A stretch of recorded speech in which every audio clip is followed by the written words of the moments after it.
acompaña Leo Caruana. Él es médico, ex secretario de Salud de Rosario, actualmente concejal de la ciudad. Bienvenido, Leo, ¿cómo estás? Hola, ¿qué tal? ¿Cómo va? Bien, bien, todo bien, gracias por invitarme. Me alegro que así sea. Estamos hablando un poquito, ¿no?, de todo un poco. Y es lo que vamos a hacer ahora en el transcurso de la nota. Me gustaría arrancar, que nos puedas comentar, porque el día de ayer hicieron un homenaje, ¿verdad?, a Hermes Wiener, y también que nos comentes acerca de su legado.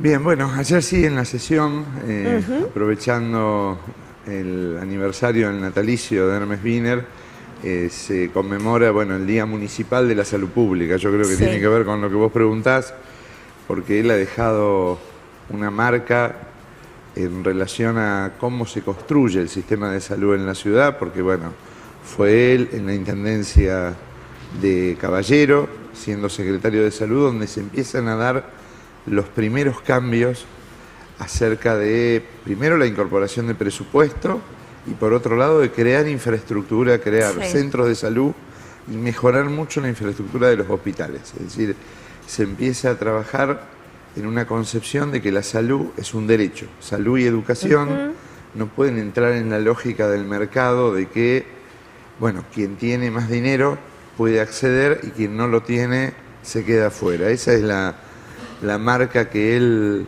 da en la construcción del sistema de salud y, bueno, y también con una gran participación de los equipos de trabajo, de toda la sociedad civil, porque participa la asociación médica, la universidad. Se genera, bueno, un hito muy importante. El primero, quizás, el de más jerarquía, la creación de la Dirección de Atención Primaria de la Salud, que es esa dirección que coordina a los 52 centros de salud distribuidos en la ciudad. Para él, digamos, cuanto más cercano estaba la oferta de los servicios de salud cerca de donde vive la gente, es decir, cuanto más cerca está, más eficaz es, porque uno conoce los problemas, de dónde circula, cómo viven, cómo se enferman, y por eso la presencia de centros de salud. Y por otro lado, bueno, empiezan a crear el Laboratorio de Producción Pública de Medicamentos, el CEMAR, que en ese momento se le decía Monumento al Pozo, ahí en San Luis y Moreno.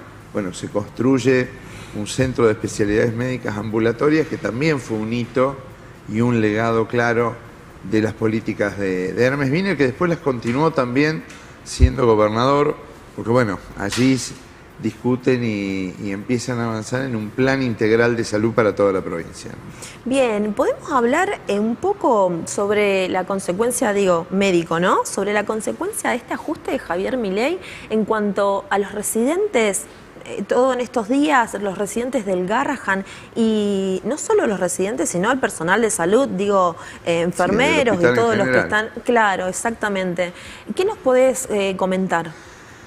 Bueno, en realidad, justamente la contraposición a pensar la salud como un derecho humano es pensarla como un bien de mercado. Y decir, bueno, justamente ayer le preguntaban al ministro de Economía sobre, o a Sturzenegger en realidad, le preguntaban sobre cómo definiría el hospital Garrahan, y él decía, bueno, el hospital es gasto público. Y esa definición, bueno, traduce las ideas que está teniendo el gobierno nacional y los hechos concretos de poner en riesgo un hospital que es de referencia no solo para la provincia de Buenos Aires y la ciudad, sino para todo el país e inclusive Latinoamérica. Nosotros lo decíamos claramente, cuando se pone en riesgo el hospital Garrahan, también se pone en riesgo la salud de los chicos de la ciudad, porque casos complejos que nosotros tenemos, yo recuerdo cuando era secretario y el propio Hospital Vilela, cómo interconsultan casos de mayor complejidad, y además por la cantidad de casos que tiene el Garrahan, tiene mucha experiencia en enfermedades raras, y en eso la posibilidad de tener esa institución es muy importante. Si esto no está, se pone en riesgo. Por eso nos solidarizamos con todos los equipos, no solo con los residentes, como bien decías, es con todos los equipos de trabajo, porque para hacer un acto de cuidado se necesita el administrativo, el psicólogo, el trabajador social, sí, el médico, el residente, el farmacéutico, y lo que se está atacando es el funcionamiento del propio hospital, además de, bueno, de financiamientos nacionales. Hoy no se están comprando los medicamentos oncológicos, por eso lo tienen que asumir los gobiernos locales, es decir, hay un área también de desmantelamiento del área de vacunas, de distintas áreas del ministerio que yo creo que van a tener un impacto en la salud de la población, que no lo vamos a ver en el corto plazo, lo vamos a ver en el mediano y largo plazo. ¿Se puede traducir a un abandono entonces del cuidado de las infancias? ¿Qué me decís? Bueno, en realidad las definiciones políticas que vienen haciendo tienen que ver con abandono, con desmantelamiento y con destrucción de las políticas públicas. En eso, a los que más hay que cuidar es las infancias. Cuando uno debilita un hospital, cuando uno debilita un área de vacunas, que fundamentalmente la vacunación es prevención de la mortalidad infantil evitable. Si algo evitan las vacunas es que los chicos se enfermen. De esto es. Y si uno debilita estas cosas, pone en riesgo las infancias. Hablando de infancias, y recién mencionabas la educación y la salud pública, yo creo que ahí es como que son tres pilares, ¿no? Porque vos hablabas de un hospital, todos los actores que están dentro de un hospital público, y yo inmediatamente me llevaba a una escuela, ¿no? A la escuela pública, con esos equipos interdisciplinarios, que me parece que que la salud pública está más organizada que la educación pública. ¿Sabes por qué te digo esto? Porque en la educación faltan esos equipos interdisciplinarios que se puedan mejorar esto que recién hablábamos, acerca de las distintas problemáticas que tienen los estudiantes, las infancias, los niños, que vienen desde otros lugares, digamos, y termina siendo una contención la escuela, los clubes. Sí, entiendo, y la verdad que comparto.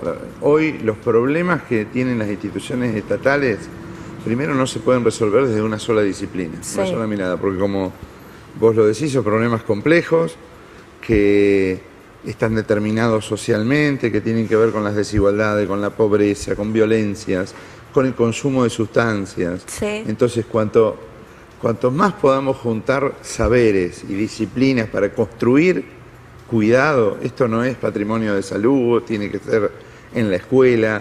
Yo creo que así como uno repiensa la Constitución y la reforma de la Constitución, eso tiene que estar ligado a una reforma de las instituciones en relación a que justamente podamos generar modos de abordaje, que la condición sea la interdisciplina y la condición sea que los distintos saberes nos encontremos en una mesa, no porque uno tenga la razón, para empezar a construir un saber distinto, porque la realidad es de mucho agobio si uno piensa que individualmente va a poder soportar estos problemas complejos. No lo puede hacer ni un maestro, ni un psicólogo solo, ni un médico solo, porque la realidad es muy, muy difícil. El problema está que a nivel nacional lo que se piensa más es en la gerencia de la educación y de la salud, porque si algo se ha atacado es a la salud pública, se atacó a la educación y a la universidad pública, se ataca a los jubilados, se ataca también a los discapacitados. Es decir, hay una lógica más de descalificación de todo esto, ¿no? Bien, ¿qué me podés decir acerca de la situación actual de la ciudad de Rosario? En términos de salud, ¿verdad? Bueno, yo creo que Rosario tiene una marca, tiene una historia, lo ha reflejado en momentos muy críticos, y de hace 30 años siempre estuvo al frente de un movimiento sanitario muy importante. Creo que eso es fruto de políticas que han destinado el 26% del presupuesto y que eso hoy se está sosteniendo. Yo creo que lo riesgoso de la ciudad hoy en salud pública es lo que viene pasando en los últimos años. Primero, la dificultad con la integración con la salud pública provincial.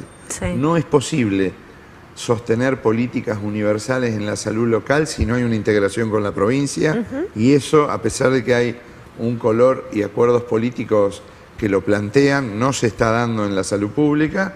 Y por otro lado, que las repercusiones nacionales, cuando más gente se queda sin trabajo, cuando aumentan las prepagas, cuando no se compran los medicamentos a nivel nacional, todo eso no puede ser absorbido por el nivel local. Entonces pone en riesgo el funcionamiento de los sistemas de salud, porque ya posterior a la pandemia, nosotros lo decíamos, la pandemia hizo que abordemos la pandemia, pero que dejemos muchos problemas en lista de espera. Muchos problemas quirúrgicos, sí, cirugías atrasadas, consultas atrasadas. Todas esas cosas, más la situación social que hay, ha hecho que hoy en la salud pública tengamos grandes listas de espera y dificultades. Entre esos está el Hospital Regional Sur, ¿verdad? Bueno, ese es un reflejo de la falta de integración hoy de la salud pública y la no decisión política en los últimos, te diría, en los últimos 8 años, no hubo una clara decisión de sostener la continuidad en la construcción. Ese hospital estaba pensado en un plan integral sanitario que lo había planteado Hermes Wiener en su primer gobierno, que tenía que ver con un hospital regional que aborde la zona sur de la ciudad, pero también todo el cordón sur. Sí. Y era la integración del Hospital Roque Sáenz Peña y del Hospital Provincial. Bueno, se abandonaron las discusiones de una estrategia para ese hospital y por eso hoy, lamentablemente, si bien han anunciado la incorporación de los servicios de agua y de luz y otros elementos, todavía hay una distancia muy lejana a que esto sea un hecho concreto, como lo es el Clemente Álvarez o como son otros hospitales de la ciudad, ¿no? Leo, hablas mucho de cuidar a los que cuidan. ¿Nos puedes ampliar ese concepto? Bueno, siempre hablamos de que cuando uno trabaja en una organización, hay siempre en tensión 3 dimensiones. Una es las necesidades del gobierno, las necesidades de perpetuar una propuesta política, están las necesidades de la población y están las necesidades de los equipos. A veces hay tensiones entre esas 3 dimensiones. Lo que no podemos olvidar y dejar a un lado es que hay que cuidar a los equipos de trabajo, porque en salud pública no cuida un resonador o un aparato de rayos. El aparato de rayos, el resonador, el acto médico es un acto de escucha, es decir, los trabajadores cuidan y curan con las manos. Una enfermera cuida cuando pone el suero, pero también cuando se sienta al lado de la persona durante la internación y la escucha. Entonces, el cuidado de los que cuidan es muy importante. Cuando acá no se compran medicamentos, cuando hay dificultades a nivel nacional, bueno, no se está cuidando a los propios equipos de trabajo, o cuando se dio un conflicto salarial en donde se le descontó el día a los trabajadores. Bueno, no, la verdad que decimos, y hubo una definición de acercamiento después entre el sindicato municipal y el propio intendente que generó la resolución del conflicto, pero era necesario porque no es posible cuidar a las personas que sufren una enfermedad si no estás cuidando también a quienes tienen que atender esa enfermedad, ¿no? Se entiende perfectamente tu concepto. Leo, se aprobó la media sanción en diputados respecto a la ley de emergencia con personas en discapacidad, ¿verdad? Así es. ¿Qué nos puedes contar acerca de eso? Teniendo en cuenta de que acá los diputados santafesinos, la mitad votó en contra. Sí, yo creo que hay que tener memoria después cuando se presenten nuevamente en procesos electorales quienes acompañan a los que más necesitan y quienes no. Porque de 19, 10 votaron a favor y 9, en realidad fueron 5 en contra, 2 abstenciones y 2 que no se presentaron. Que no se presentaron, por eso. La verdad que tuvo amplia mayoría la votación, ya tiene media sanción, el gobierno nacional plantea que la va a vetar si sale la ley. La verdad que todo lo que está pasando con discapacitados no es muy diferente a los jubilados, no es muy diferente al ataque a la universidad. Es decir, se generó una auditoría donde cada una de las personas con discapacidad tiene que demostrar que no tiene una pierna, que no tiene un brazo, que hace años que recibe las pensiones, y se hizo un proceso de auditoría en que todavía el 50% de las personas no pudo acceder a los sistemas que el gobierno digamos, implementó para hacerlo. Por eso yo creo que es otra manifestación de la crueldad. La ley de emergencia lo que hace, primero, que se visibilice el tema y que además, bueno, se puedan incorporar presupuestos para que las organizaciones que atienden a personas con discapacidad, transportistas, para que el presupuesto para esta problemática sea más equilibrado. Yo creo que estamos en un momento difícil, que fue un hecho importante, pero que bueno, la definición hasta ahora del gobierno es darle la espalda y provocar, en el marco de lo que ellos dicen, una auditoría, sí, atrás hay un ajuste que lo van a pagar las personas con menos recursos. Sí. Vos recién mencionabas algunos dichos de Milei y entre lo que vos mencionabas, sumo a esto, él en declaraciones dijo que va a vetar todo aquello que, según él, atente contra el déficit cero. Sí, lo dijo, lo viene sosteniendo. Ayer, bueno, Sturzenegger habló de gasto público en relación a que un hospital es un gasto, y el ministro, el secretario de Salud, también planteó, Lugones, que bueno, que no se puede tener derecho a todo, porque hay cosas que hay que, si no hay plata, entonces el modelo claro que vienen planteando es un gerenciamiento de las políticas y que el ajuste, porque cuando uno recorta en educación y en salud no está recortando las grandes riquezas, no, es claro. decir, no se está metiendo con los grandes, todo lo contrario, está generando políticas que tienen que ver con blanqueos, con movimiento de dólares que no están claros sus orígenes, y en los sectores populares, el sector del 50% de la sociedad, allí le está pidiendo mayor ajuste, ¿no? Sí, podríamos decir que el gobierno está haciendo del déficit cero algo innegociable, ¿no? Porque, o sea, va por encima de todo, digo, afectando a los jubilados, a los docentes, a las personas con discapacidad. O sea, pareciera que está poniendo a los más vulnerables en ese lugar de, del sobrevivir, digo, ¿no? Porque estas personas con discapacidad que no tienen las prestaciones, bueno, vos sabrás muy bien del tema, ¿cómo hacen para seguir adelante, para poder sostener sus tratamientos de acuerdo al tipo y a la complejidad que tengan en términos de discapacidad? Bueno, todo eso va generando retrasos, angustias, yo digo, el impacto también en la salud mental de las personas, sí, porque cuando aumentan las consultas en salud mental en los centros de salud, también tiene que ver con esto, porque alguien que estaba cobrando una pensión y te llega una carta diciendo si no tenés todos los estudios y presentarte en determinada fecha vas a perder la pensión, todo eso provoca sufrimiento, porque produce angustia, porque la incertidumbre es parte de la vida cotidiana, porque además se agrega que en general es población que no tiene trabajo estable, que no tiene claro la alimentación. Entonces yo creo que las condiciones de vida se van a ir empeorando, pero además a veces no se ve el impacto en salud, que alguien desarrolle una enfermedad y que se retrase el diagnóstico, no aparece en los diarios eso lo asumen las personas con su cuerpo y con su vida, lamentablemente. Yo creo que una definición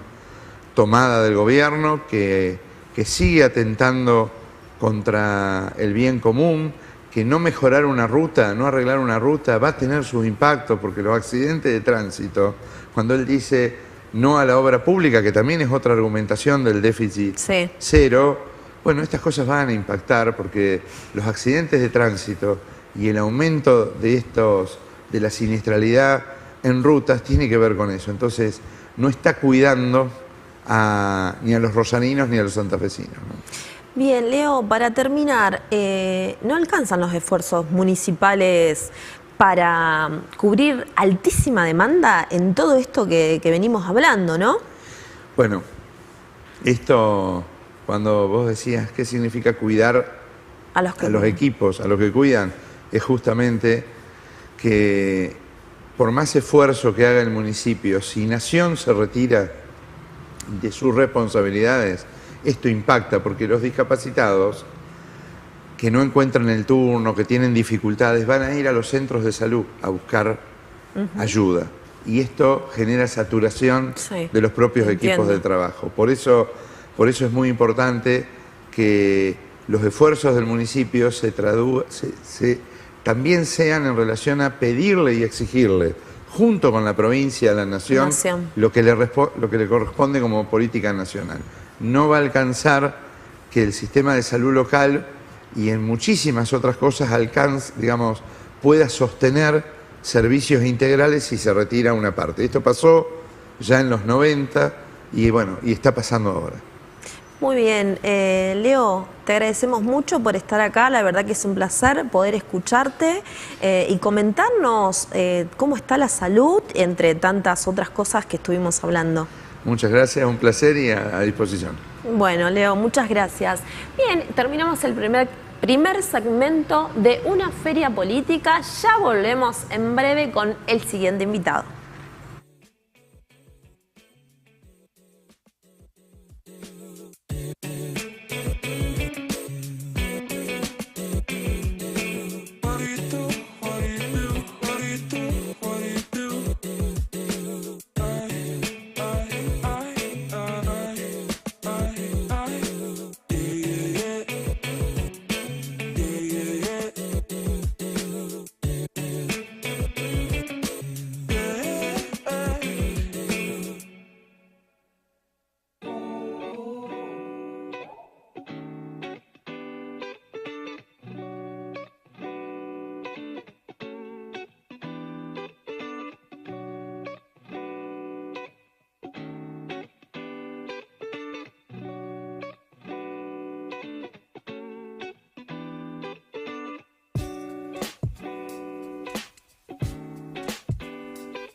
So far, so good. Wouldn't change it, but even if I could.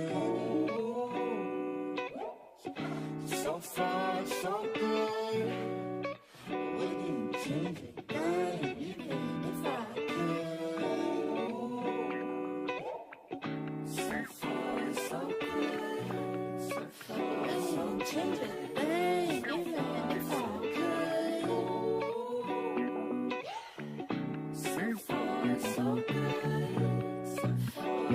Change it, babe, even if I could.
A este segundo segmento de Una Feria Política.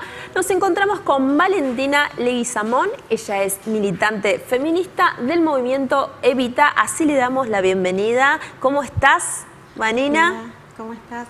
Muy bien, muchas gracias por la invitación y bueno, acá para contarles un poquito de cómo nos organizamos, Bien. cómo trabajamos en territorio y bueno, este suceso que ocurrió a partir de hace 10 años, que fue el 3 de junio del 2015.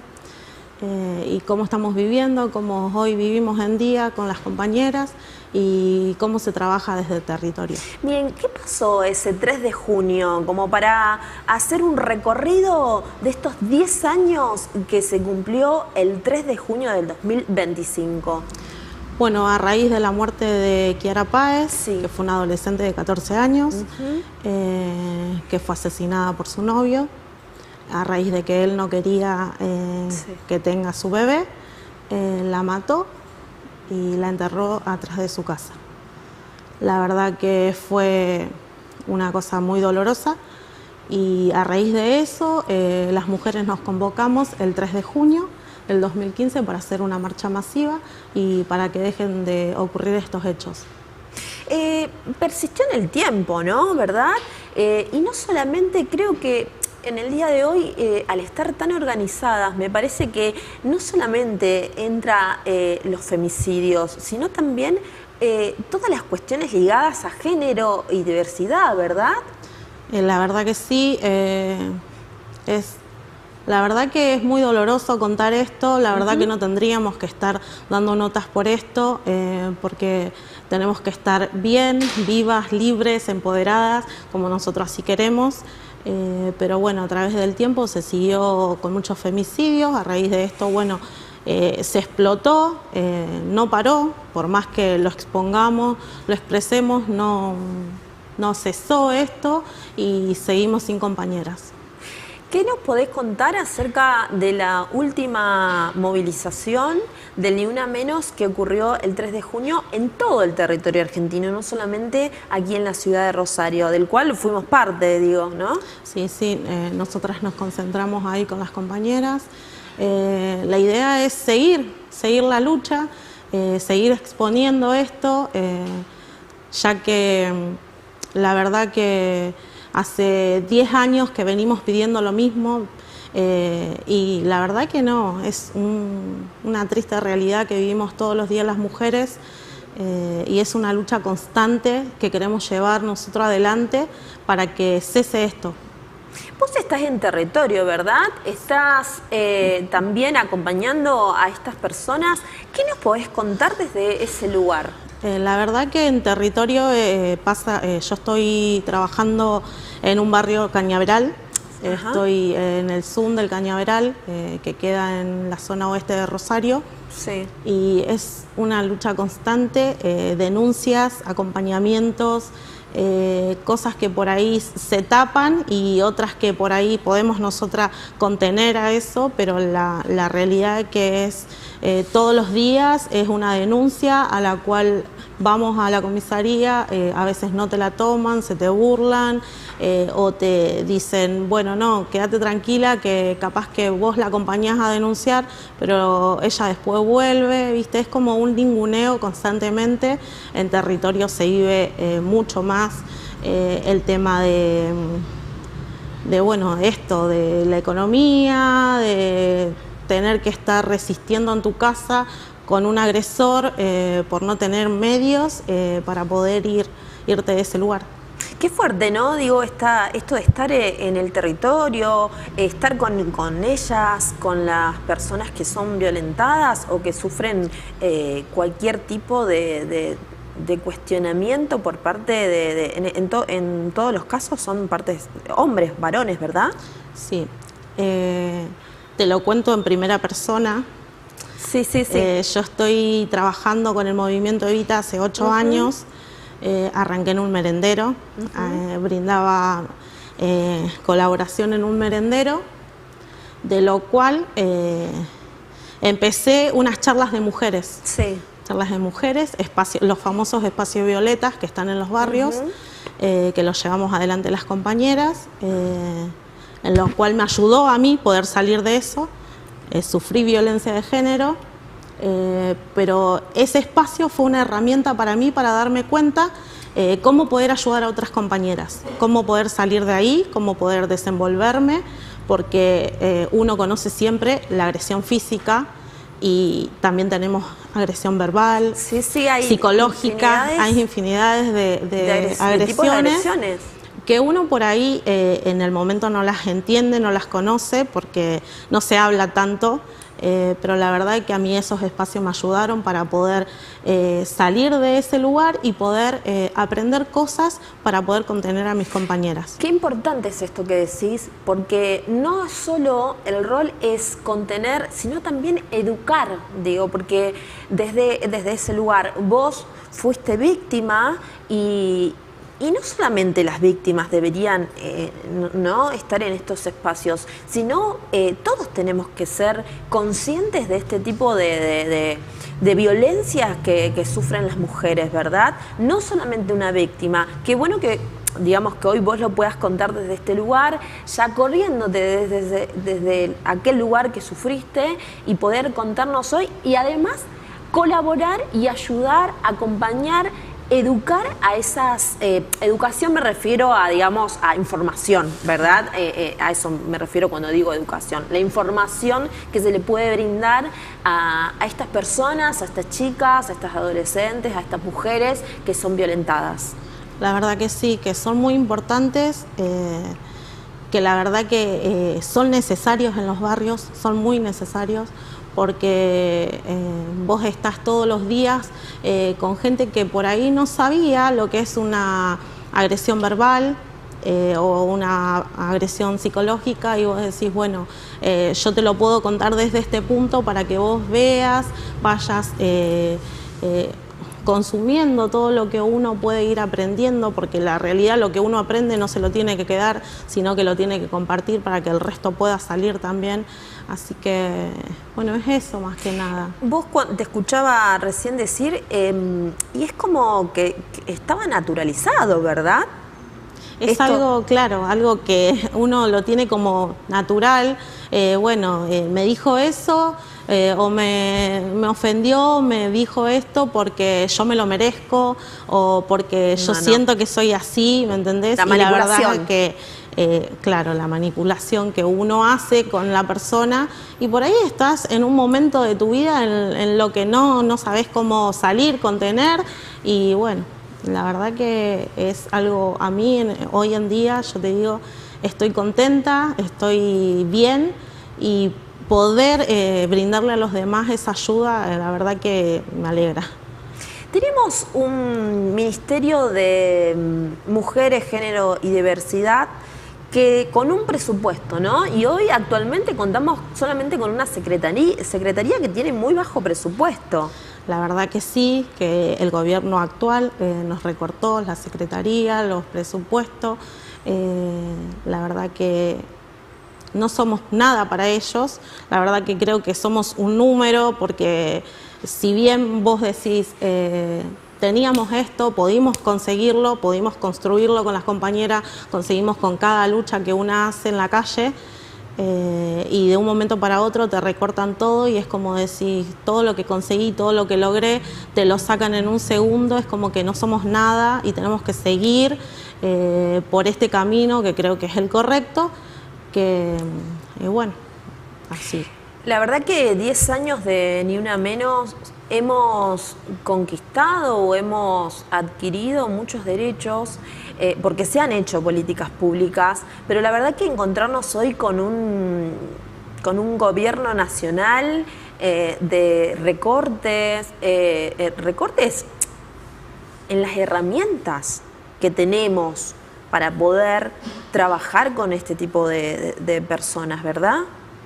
La verdad que lo poco que quedó lo estamos teniendo así, como uno apretándolo para que no lo soltemos y lo sigamos teniendo, porque la verdad que es una triste historia, una triste realidad, que a las mujeres siempre como que nunca nos dan los derechos que merecemos en realidad, porque si bien somos cabeza de familia, también nosotras estamos en la economía, cuidamos a los niños, la verdad que es una tarea diaria la que hacemos todos los días y que se recorten tantas cosas para nosotras es una pena, porque lo que conseguimos en lucha, de un momento a otro nos Sí. sacan.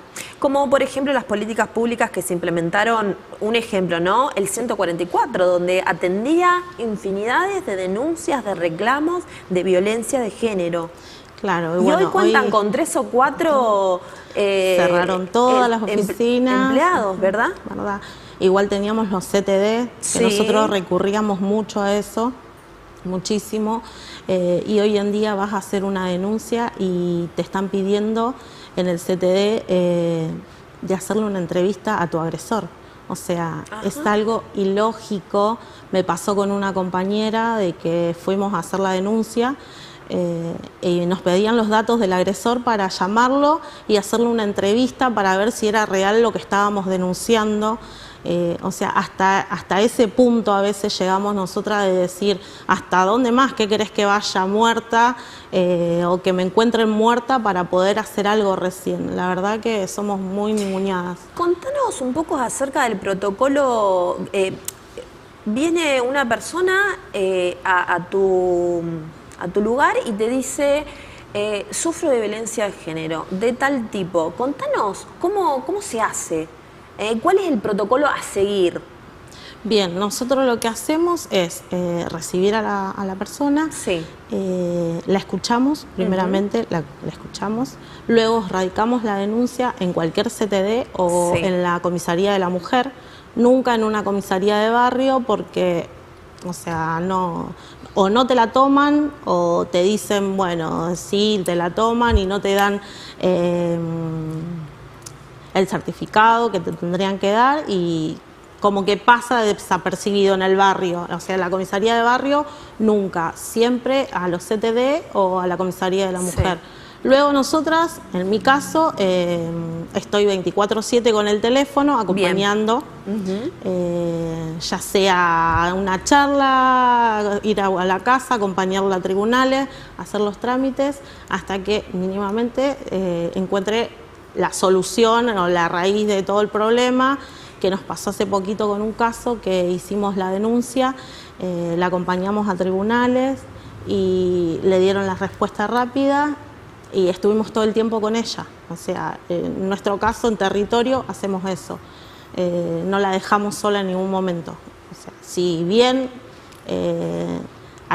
por ahí no se hacen, pero ¿qué hacemos? Yo en mi caso, con 2 o 3 compañeras, llamamos a la policía. Yo les mando un mensajito, me avisa la denunciante a mí, yo le mando mensajes a mi compañera, llamamos a la policía para que venga más rápido. O sea, son 3 llamadas para el mismo domicilio. Sí. O sea, es que es como una herramienta que estamos usando nosotras como para proteger a la persona que denuncia.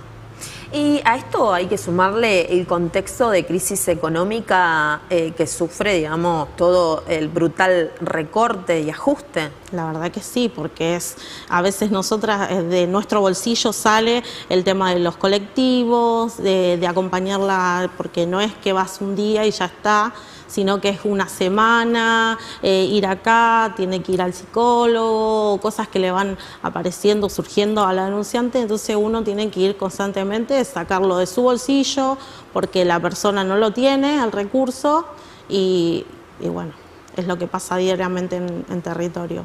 Así que ustedes terminan como solventando ese tipo de cuestiones donde tendría que estar el Estado, ¿verdad? Claro. Y sin embargo han desmantelado todas las políticas públicas en cuestiones de género. Exacto.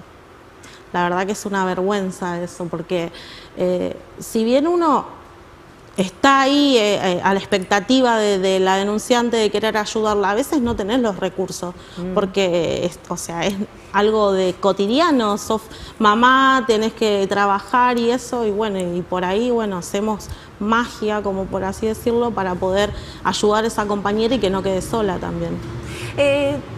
Más o menos, ¿nos puedes decir los números, o no sé si tenés el número exacto, de femicidios que se registraron en la Argentina? Lo que sí tengo exacto y claro de que el año pasado, en el 2024, fueron 29 homicidios por hora y hoy en 2025 31 homicidios por hora. O sea, hay que va aumentando cada vez más. Sigue aumentando y además estamos en un retroceso, digamos, en cuanto a todas estas herramientas que podemos tener para implementar las políticas públicas. Y la verdad es que en vez de avanzar, retrocedemos. Siento de que estamos viviendo otra vez en los años anteriores, donde una mujer no tenía ni el más mínimo derecho de opinar o decir algo, y creo que la verdad es que en estos años donde el gobierno tendría que apoyar a la mujer, tendría que seguir solventando los espacios para darle una ayuda y contención, la verdad es que es lamentable lo que están haciendo. La pregunta un poco para reflexionar juntas, ¿no? ¿Cómo hacemos para continuar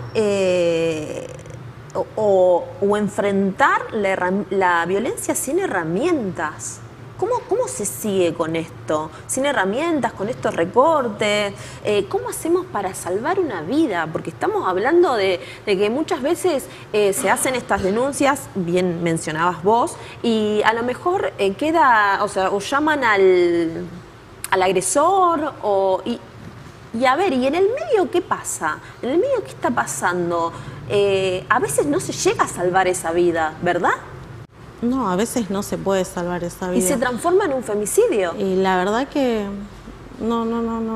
Nosotros mismos no lo entendemos tampoco, porque uno denuncia y por ahí capaz que la denuncia recién tiene una respuesta a la semana, al mes, y esa víctima tiene que seguir conviviendo con el agresor y no sabes qué puede pasar en ese tiempo, pero para ellos es algo normal, es algo como que si vos le discutís por esto, ellos como si nada, pero no. Hablemos un poco de las transformaciones que se han hecho en estos 10 años, ¿sí? Si bien estamos hablando de lo actual, ¿no? Del actual gobierno, creo que en todos estos 10 años se hicieron cosas. ¿Podés mencionar alguna de todas esas cosas que se fueron, en cuanto a políticas públicas, que se fueron implementando? Además del 144 que recién mencionábamos. Sí. Bueno, la Secretaría de Género, sí, que era, y de Diversidad, que era algo importante. El tema de los espacios que había en los barrios también se quitaron, no hay más espacios en los barrios donde uno podía ir y tener estos conocimientos, poder adquirir estos conocimientos. Bueno, muchas cosas que por ahí ahora en el momento no lo estaría recordando, pero...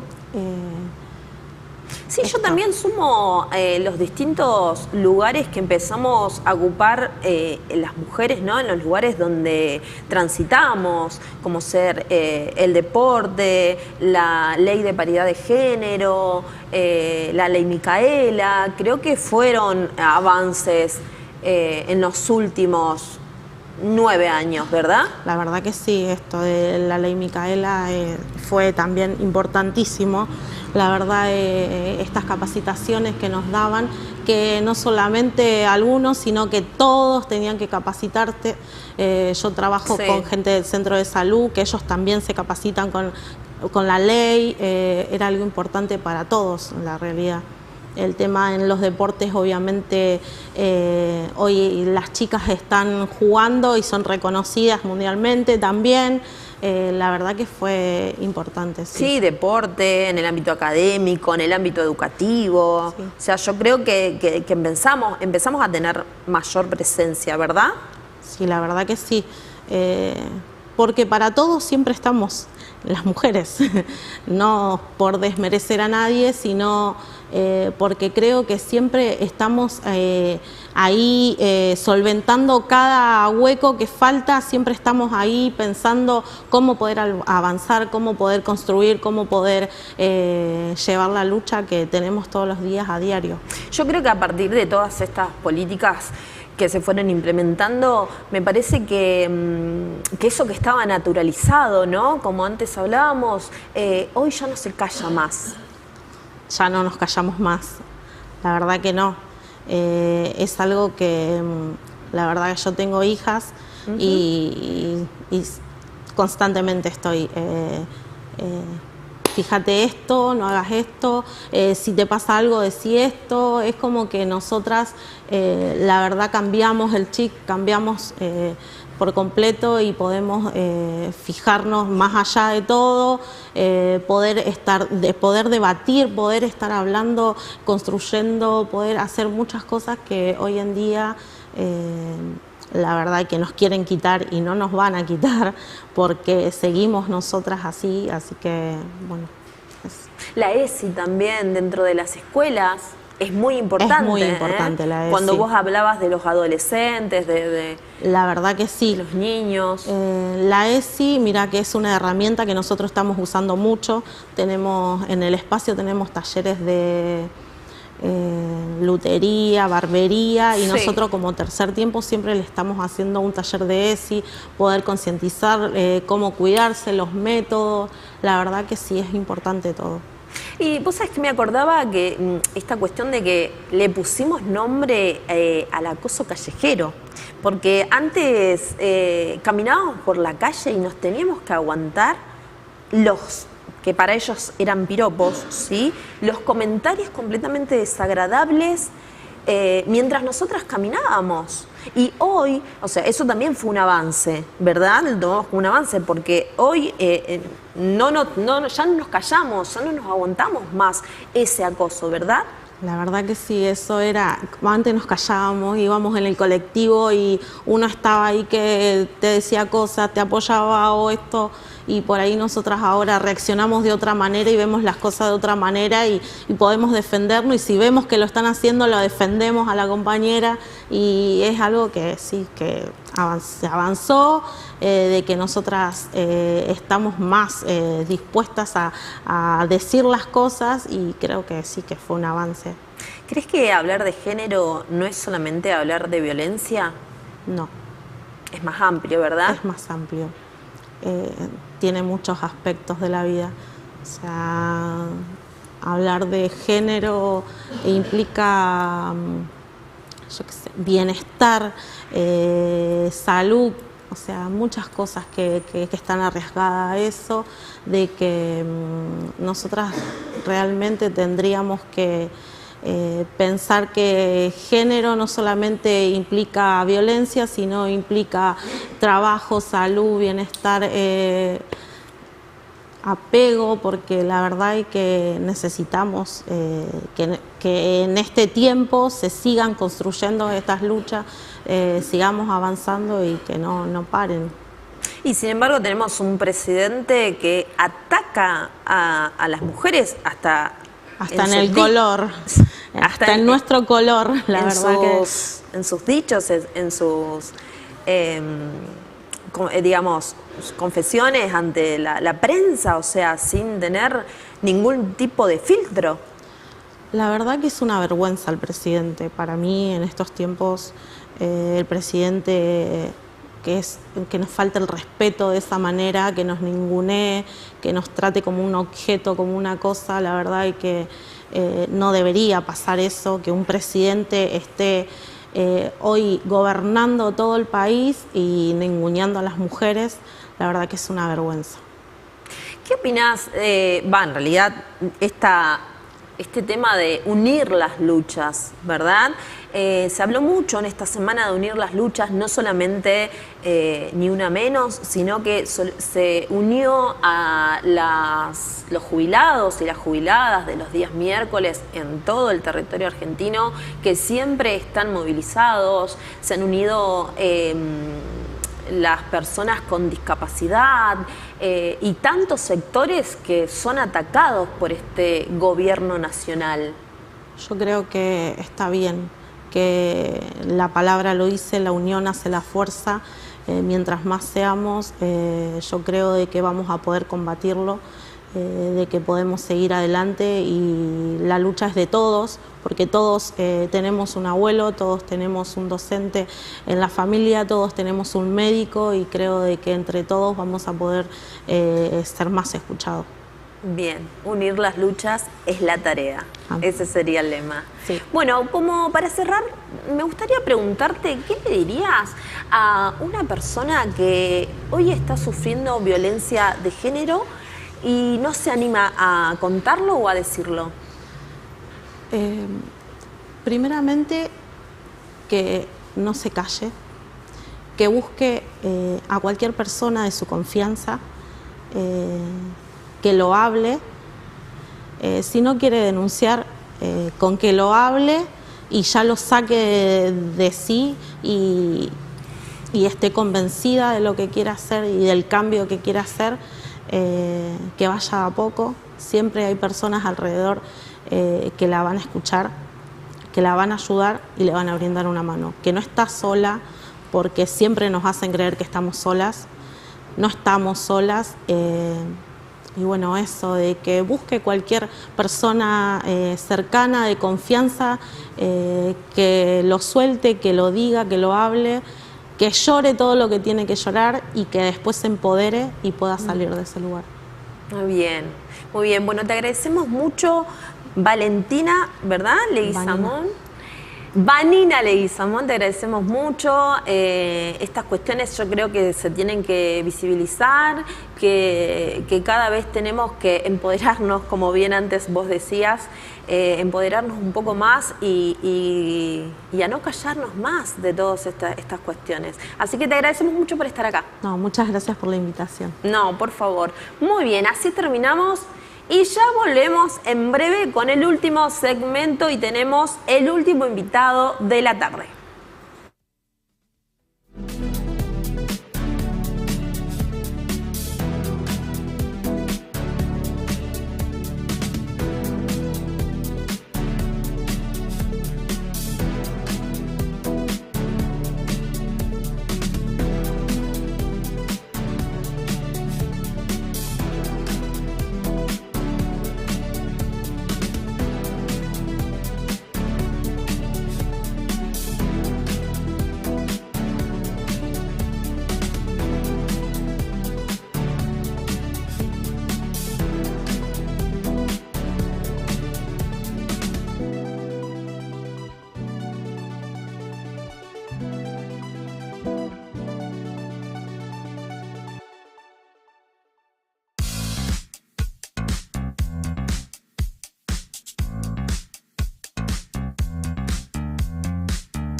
Muy bien, ahora sí, estamos para el cierre de este programa, pero antes vamos a charlar con Franco Casola. Él fue candidato constituyente en Rosario por el Frente de Izquierda y es integrante de ANSAFE Rosario. Bienvenido, Franco, ¿cómo estás? Bueno, muchas gracias por la invitación, ¿cómo les va? Muy bien, gracias a vos por estar acá. Franco, ¿podemos arrancar hablando acerca de la conferencia que hicieron frente al Consejo presentando las listas a candidatos? Sí, estuvimos la semana pasada presentando los candidatos del Frente de Izquierda para la ciudad de Rosario, de Consejo, una lista que encabeza Carla de Illana, que integra Irene Gamboa, Daniela Vergara, Jimena Sosa. Bueno, a mí me toca también integrar la lista y tenemos el desafío de que por primera vez el Frente de Izquierda ingresa al Consejo en la ciudad de Rosario. Creemos que es la voz que falta, la voz de la izquierda en el Consejo. Tenemos una representación a nivel nacional con diputados nacionales, en muchos consejos deliberantes, pero creemos que en Rosario hace falta esta voz que plantee una agenda que tenga que ver con los derechos de las comunidades, de los trabajadores, las trabajadoras, de las mujeres, de los jóvenes, que falta en este Consejo Municipal. Y una voz de una docente, como es Carla de Illana. Bueno, vos también, profesor de historia, ¿verdad? Profesor de historia, bueno, Carla también. Sí. Y bueno, integramos varios docentes de la lista, lo que muestra que nuestra lista es de trabajadores. Yo estoy trabajando actualmente, lo mismo Carla, y en nuestros ratos libres hacemos nuestra militancia política, gremial, social, y bueno, nos pinta de cuerpo entero de qué tipo de propuestas llevamos nosotros, de qué tipo de proyecto político llevamos nosotros, que se diferencia de las políticas de ajuste de Puyaro, de Milei y de tantos otros cómplices de estas políticas. Bien, ¿cómo vienen con la campaña en los distintos barrios? Porque vemos que están, ¿verdad? La vemos a Carla, vos, que están en el territorio. Con mucha aceptación, muy bien, o sea, se nota que hay un crecimiento de la izquierda. Bueno, yo fui candidato a constituyente con un muy buen resultado, lo mismo las demás listas del Frente de Izquierda, y creemos que hay un cansancio muy grande con las fuerzas tradicionales. Se expresa en el ausentismo, sin duda hay una situación de descontento por esa situación que se traduce en por ahí no ir a votar. Lo que estamos planteando es que esa bronca, ese malestar se canalice por la izquierda, que somos una fuerza que se enfrenta a todas estas políticas de ajuste. Cuando vemos cada uno de los conflictos que por ejemplo, en el Hospital Garrahan, en los municipales, en los docentes, en las movilizaciones por los derechos de las mujeres, va a estar la izquierda ahí defendiendo esos derechos frente a una agenda que ataca nuestros derechos. ¿Cómo se hace o qué vienen haciendo para enfrentar estas políticas de ajuste de Puyaro y Goiti? Con la organización en cada escuela, con la movilización. Bueno, a mí particularmente me tocó sufrir una detención junto a otros compañeros. El año pasado, lo recordamos. El año pasado allanaron nuestras casas, tratándonos como si fuésemos narcotraficantes, solamente por oponernos a una reforma jubilatoria que planteaba Puyaro, que era un aumento de la edad jubilatoria hacia las mujeres y un recorte de derechos muy muy importante, y por esa situación fuimos detenidos, lo que expresa que el sector docente, el sector de trabajadores, también podemos salir a defender nuestros derechos, y que hay una limitación en los derechos a movilizarse. Por eso creemos que necesitamos organizarnos los trabajadores. Bueno, lo están demostrando los trabajadores municipales enfrentándose a Hapkin, las discapacidades. El otro día una acción muy importante en Plaza San Martín. Empieza a surgir, ni hablar los jubilados todos los miércoles que en el Congreso Nacional, pero también en Plaza San Martín nos encontramos en la calle para movilizarnos. Creemos que esa es fundamental, esa movilización es fundamental, y también ahora que se viene en el terreno electoral las elecciones, darle una expresión de un voto que se exprese por izquierda, votando trabajadores, en este caso docente, para que esa bronca tenga un canal de expresión.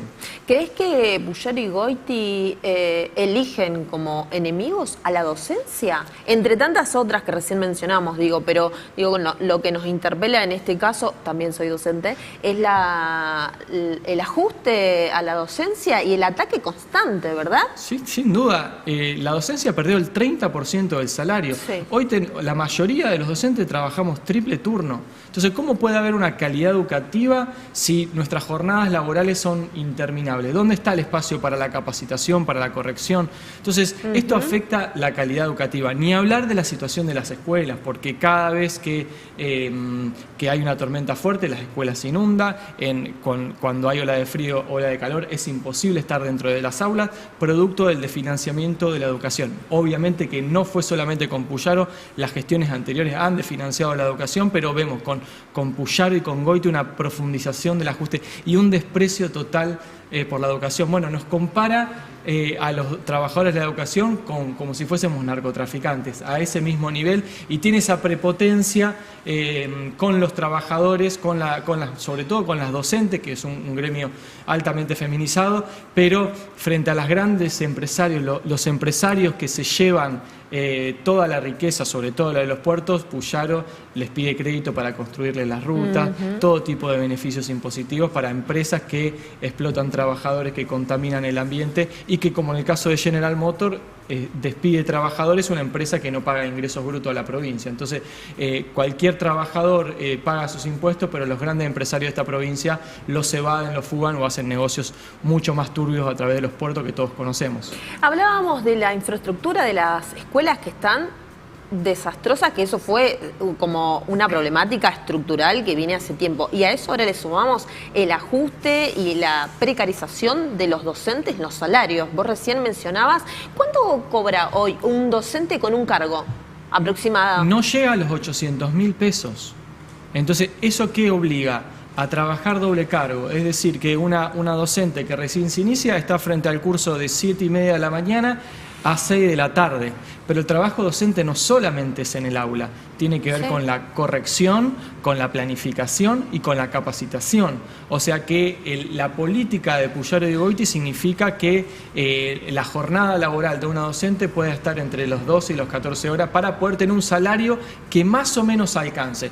Nuestro planteo es claro, un cargo tiene que alcanzar para vivir, porque eso mejora la calidad educativa. Eso mejora las posibilidades de una mejor condiciones de enseñanza y aprendizaje. Vos mencionabas que los docentes tienen que tener 2 o 3 cargos para poder alcanzar, para poder vivir, digamos.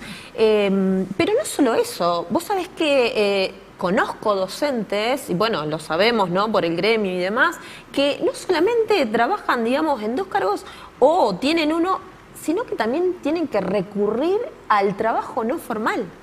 O sea, hablamos de distintas cuestiones, no sé, limpieza, estos temas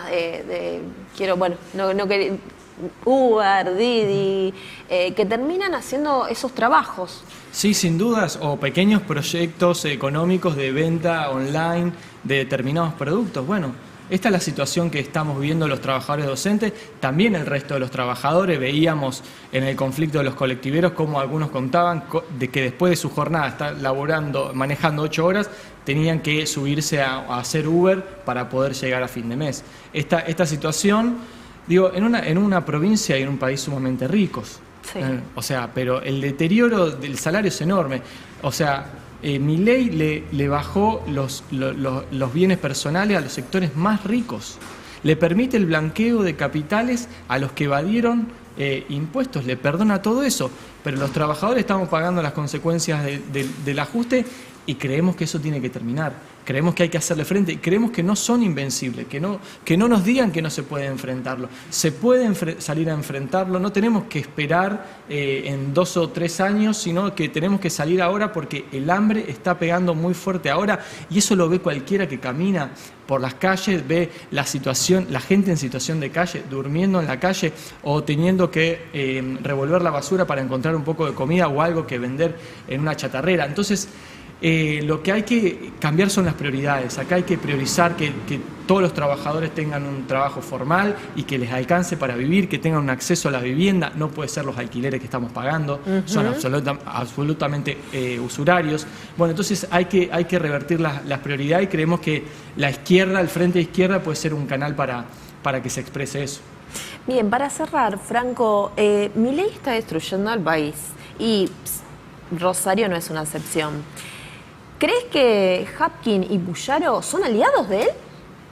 Bueno, sin duda, Puyaro le firmó el Pacto de Mayo y Hapkin en la misma línea. Esa línea, ahora la Bayrú va de candidata a concejal, la candidata de Hapkin y Puyaro.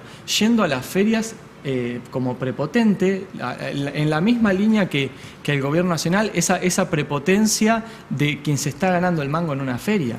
¿Por qué no van a ver a los grandes fugadores, a los grandes financistas que se fugan la plata? No, van contra los trabajadores, van con los que se ganan el mango, los que tienen que estar laburando todo el día. Bueno, en esa línea está Hapkin y yo vivo en la zona sur.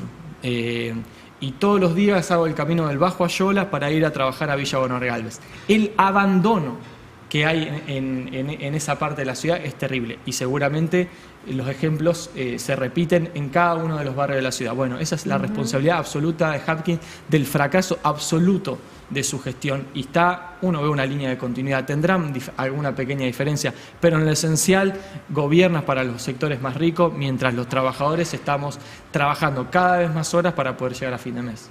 Muy bien, Franco, te agradecemos mucho esta entrevista. La verdad que contar con tu voz es muy importante. Y bueno, te esperamos en algún momento nuevamente. Con todo gusto, con todo gusto. Bueno, gracias. Bien, así cerramos una feria política con Franco Cazzola. Él fue candidato constituyente. Estás en la lista, ¿verdad?, con Carla de Llana. Sí, estoy en la lista. Bien. Por el Frente de Izquierda, integrante de ANSAFE. Bien, yo me despido. Hasta el próximo viernes. La verdad que podría durar un poco más el programa porque nos quedamos cortos de nota, sinceramente, con vos, Franco. Pero bueno, hasta la próximo viernes. Buen fin de semana. Les mando un beso a todos y los espero viernes 14:30 por Blue RTV. Yo soy Tina Feria y esto es Una Feria Política.